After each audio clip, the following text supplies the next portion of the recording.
नमस्कार। आज के इस विश्लेषण में हम एक बहुत ही जबरदस्त केस स्टडी पर बात करने वाले हैं। देखिए, ये कहानी सिर्फ पैसे कमाने या अमीर बनने के बारे में नहीं है, बल्कि एक बहुत ही शक्तिशाली मनोवैज्ञानिक बदलाव के बारे में है। सोचिए, क्या कोई इंसान पूरी तरह से अभाव की मानसिकता से निकलकर प्रचुरता यानी बहुतायत की मानसिकता तक पहुंच सकता है? आज हम इसी बात की गहराई में जाएंगे और यकीन मानिए, इसमें जो मनोवैज्ञानिक सिद्धांत छिपे हैं वो वाकई हैरान कर देने वाले हैं।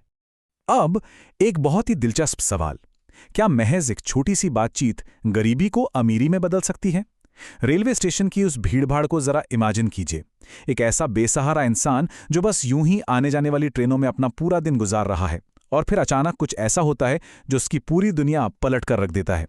ये केस स्टडी हमें इसी सफर पर ले जाएगी और दिखाएगी कि कामयाबी असल में शुरू कहां से होती है। तो चलिए कहानी के पहले हिस्से की तरफ बढ़ते हैं। भिखारी की दुविधा। आखिर बिना कुछ दिए सिर्फ मांगने की सीमाएं क्या-क्या हो सकती हैं? देखिए, एक दिन हुआ क्या, उस व्यक्ति ने एक सूट बूट पहने लंबे व्यापारी से कुछ पैसे मांगे। पर उस व्यापारी ने उसे पैसे देने के बजाय एक बहुत ही कड़वी लेकिन जिंदगी बदल देने वाली बात कह दी। उसने कहा, जब आप किसी को कुछ दे नहीं सकते तो आपको मांगने का भी कोई हक नहीं है। सुनने में थोड़ा चुभता है ना, लेकिन व्यापारी का सीधा सा उसूल था, अगर आपके पास बदले में देने को कुछ भी नहीं है तो आपको कुछ भी मिलने का अधिकार नहीं है। अब आप खुद सोचिए, ऐसी कड़वी बात सुनने के बाद किसी का भी दिमाग हिल जाएगा। वो बात उसके दिल में इतनी गहराई तक उतर गई कि अगले 2 दिनों तक वो एक बहुत बड़ी दिमागी कश्मकश में फंसा रहा। वो बस यही सोचता रहा कि मेरे पास आखिर दूसरों को देने के लिए क्या वैल्यू है। उसे समझ आने लगा था कि चूंकि वो किसी को कुछ दे नहीं पाता, शायद इसीलिए उसे बदले में कुछ खास मिलता भी नहीं। लेकिन सवाल तो वही था ना, कि जिसके पास खुद कुछ नहीं है वो भला दूसरों को क्या दे सकता है। और यहीं से कहानी अपने दूसरे और सबसे प्रैक्टिकल मोड़ पर आती है, लेन देन का नियम, यानी सिर्फ मांगने से लेकर व्यापार तक का सफर।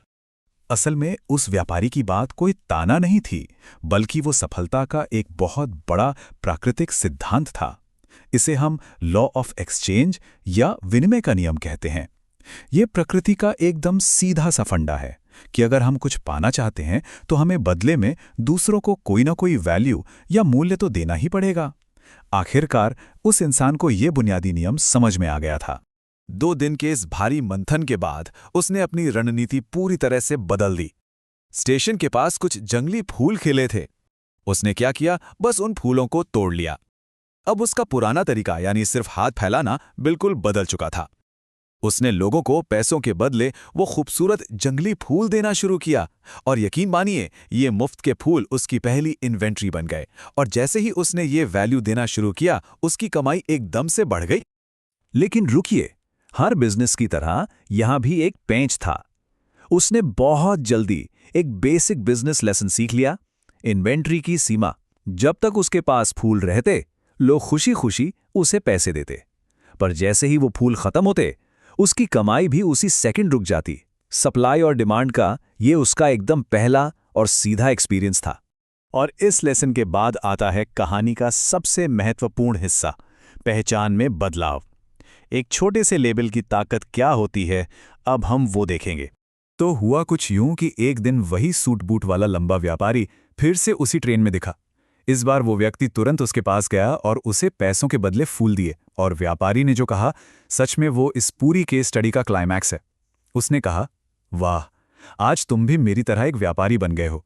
ये सिर्फ एक वाक्य नहीं था, ये वो चिंगारी थी जिसने उस इंसान की पूरी पहचान को झकझोरकर रख दिया। इस एक वाक्य ने जैसे दिमाग की बत्ती जला दी। मतलब वो एक झटके में समझ गया कि लोग उसे कोई खैरात नहीं दे रहे थे, बल्कि उन फूलों की कीमत चुका रहे थे। भाई, इतने सस्ते फूल उन्हें और कहाँ मिलते। जो इंसान अब तक खुद को सिर्फ एक गरीब भिखारी मान रहा था, वो हकीकत में लोगों के लिए एक छोटा व्यापारी बन चुका था। उसकी अपनी नज़रों में उसकी पहचान पूरी तरह से बदल चुकी थी। आप सोच सकते हैं कि उस वक्त उसकी हालत क्या रही होगी। आंखों में एक नए एहसास की चमक थी। वो आसमान की तरफ देखकर पूरी ताकत से चिल्लाया, मैं एक व्यापारी हूं। वहां खड़ी भीड़ सोच रही थी कि शायद इसका दिमागी संतुलन बिगड़ गया है, ये पागल हो गया है। पर उसे क्या, उससे उन लोगों की कोई परवाह नहीं थी। और इसके बाद जो हुआ वो सबसे ज्यादा मजेदार था।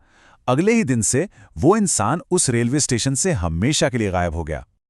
अब हम पहुंचते हैं अंतिम रूपांतरण पर, चलिए देखते हैं कि 6 महीने बाद आखिर क्या हुआ। इस अनदेखे सफर पर जरा एक नज़र डालते हैं। पहले दिन स्टेशन पर वो कड़वी सलाह मिली और तीसरे दिन फूलों का विनिमय शुरू हुआ। लेकिन असली मेहनत उन बीच के महीनों में हुई थी। जो पैसे उसने कमाए वो सिर्फ गुजारे में खर्च नहीं किए, बल्कि उसने उस मुनाफे को थोक में और ज़्यादा फूल खरीदने में रीइन्वेस्ट किया। उसने मार्केट को समझा, उसे स्केल किया और देखते ही देखते 6 महीने तक वो एक बड़ा सफल थोक व्यापारी बन चुका था। और फिर आता है वो शानदार पुनर्मिलन। 6 महीने बाद उसी रेलवे लाइन की एक ट्रेन में 2 सूट बूट पहने सफल व्यापारी आपस में बात कर रहे हैं। जी हां, आपने बिल्कुल सही अंदाजा लगाया। उनमें से एक वही लंबा व्यापारी था और दूसरा कोई और नहीं बल्कि वही स्टेशन वाला व्यक्ति था। अब वो दोनों बिल्कुल एक ही लेवल पर थे। एक सही मानसिकता और जबरदस्त मेहनत ने दोनों को एक समान स्तर पर लाकर खड़ा कर दिया था। तो कुल मिला के बात आती है मानसिकता की शक्ति पर। हमारी अपनी आत्मधारणा कैसे हमारी असलियत तय करती है, आइए इसे डिकोड करते हैं। अगर हम इस पूरी केस स्टडी से एक फॉर्मूला निकालें तो वो ये 3 आसान कदम हैं। पहला कदम अपना आत्मसम्मान जगाना, ये मानना कि हम वैल्यू देने लायक हैं।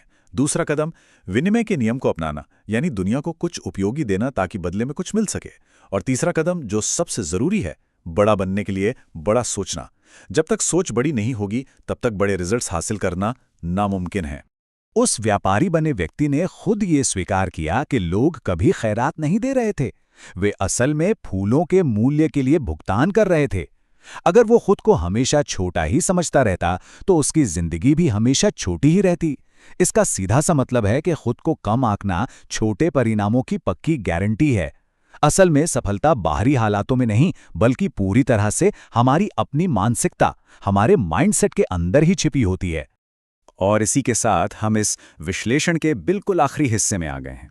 तो जाते जाते आपके लिए एक सवाल, अगर सफलता हमारी अपनी धारणा से तय होती है तो वो कौन सा मानसिक लेबल है जो इस वक्त हमारी सच्ची क्षमता को बाहर आने से रोक रहा है? क्या जाने अनजाने में कोई ऐसा छोटा टैग है जो हमें पीछे खींच रहा है? इस पर गहराई से जरूर सोचिएगा। इस चर्चा का हिस्सा बनने के लिए बहुत बहुत शुक्रिया।